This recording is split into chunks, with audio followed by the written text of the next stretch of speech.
stretches back for at least 2,000 years. Klang has a history that it was a civil capital of Selangor. Surprisingly, it was a royal town of Klang was found even earlier than Malacca. So Klang is a very ancient town. It started from a long time ago, prior to all the existence of other parts. The Klang River has been a source of tin of high quality since ancient times.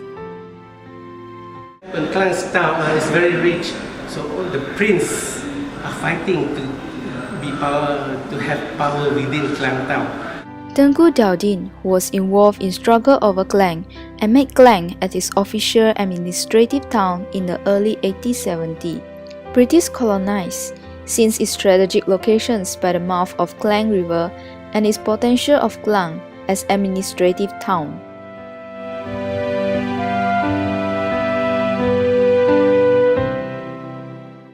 Series of train station was built to facilitate the economic activities during the tin mining and rubber industrial period.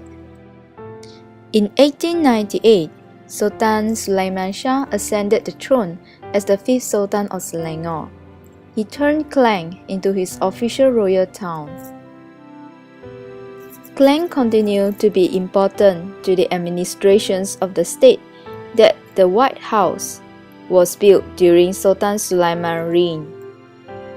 By Arthur Benson Habak, the Malay Federated State architect in 1909.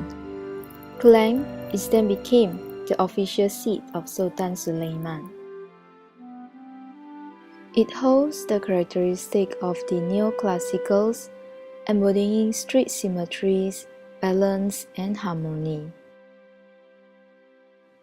Triangular shaped pediments, large veranda,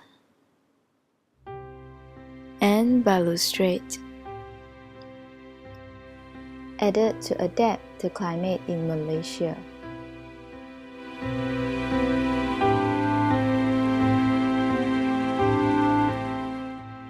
Originally, Royal Gallery was built as the administrative department of the British colonial government. It became the headquarters of Japanese Army during World War II. It was built in 1909. It's always an office. It was never meant to be any other thing other than office. But then in the 70s, even the police contingent took over the building, and then they start changing the building. You can see some of them look like lockups. Yeah. Since MPK shifted to the new building, it has been vacated due to the lack of public aid. It was given much emphasis and publicity on the news, and Sultan Sharafuddin Adris Shah initiates its conservation. Conservation work began in early 2005 with cost around 300,000. 17 months later, all building and refurbishment work to the 17,000 square feet administrations were completed. The Royal Gallery has reopened its door, and it is with great pride that His Royal Highness presents the gallery for benefit for all the visitors.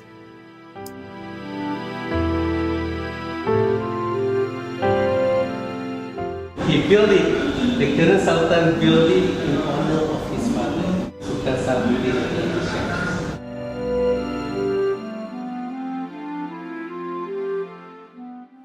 The Royal Gallery is conserved to commemorate the legacy of the Sultan Salahuddin Abdul Aziz Shah, the late father of the Sultan Selangor.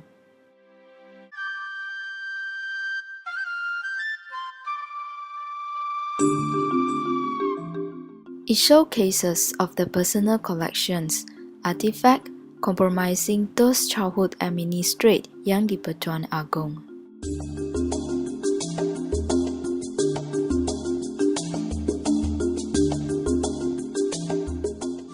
Careful considerations, minimal interventions was executed to retain the architecture.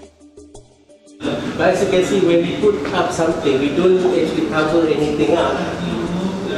The windows is still there, but then of course you need to see the lighting, so we do. However, The landscaping was justifications to improve the eccentric architecture of the building. The Royal Gallery were listed as Heritage Badan Warisan Negara and protected by the National Heritage Act.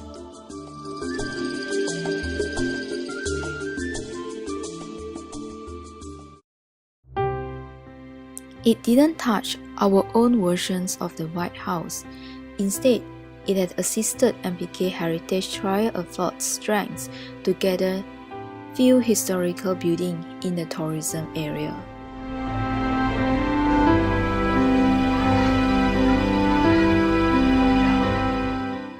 The building has once changed its functions, but the people of Klang appreciate the effort of transforming heritage into a museum.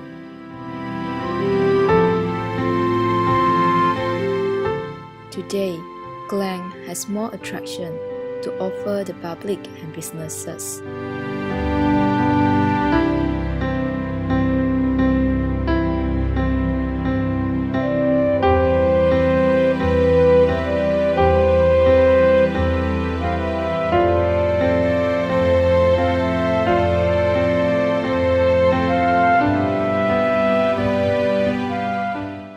Economy, culture, and traffic circulation will gradually improve.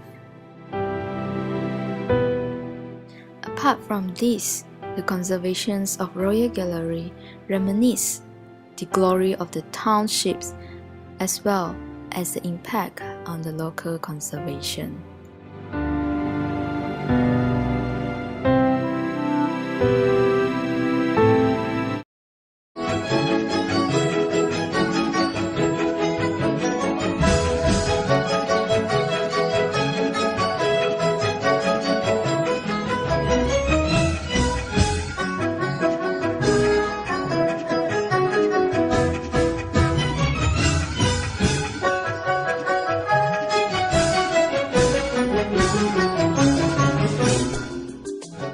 Sultan believed by tracking the past economy, social, architecture, and cultural processes, one society advancements can be measured.